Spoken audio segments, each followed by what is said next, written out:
असलामुअलैकुम दोस्तों, क्या हाल है? ठीक हो दोस्तों?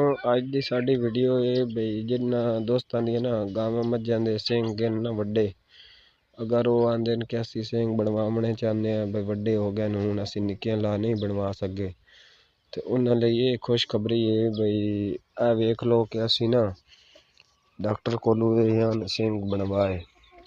उन्हें इत्थे मोढे सुराख करके ना आरी ब्लेड नाल लाल जिहा रंग रिंग जेड़ा ना वो चढ़ा दिता।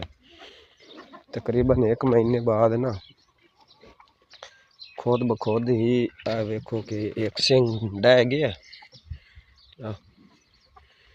ते जेड़ा एक के ओ 2-4 दिन तक डह जासी। तुसी गां वेख रहे हो, साड़ी ये बीमार भी होई आई, उसकी वीडियो असी शेयर की हुई। हूँ माशाल्लाह ठीक ठाक है ते बच्ची बड़ी प्यारी है, शौक दी लई आई।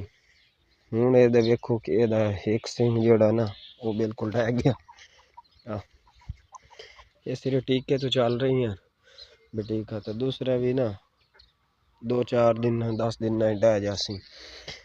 वेख लो एदा कल डट्ठा और बेहतरीन आसान तरीका।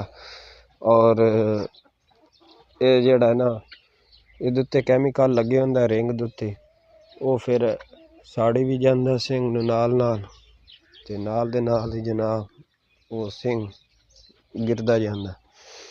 एक एक डा गई एक एक इन्हां दा होए नाल। अगर तुसी सिंह बनवाना चाहते हो या सिंह लावना चाहते हो भाई ना हो, उसका ये बेहतरीन तरीका है कि तुसी रिंग चढ़ा दियो तो खुद ब खुद 1 महीने बाद वो डह जासन। ते असी वो एक वीडियो बनाने जेड़ा असी पहले खुद काम करिए फिर अगे शेयर कीती दा, ताकि उसका फायदा भी होवे ना कि नुकसान होवे।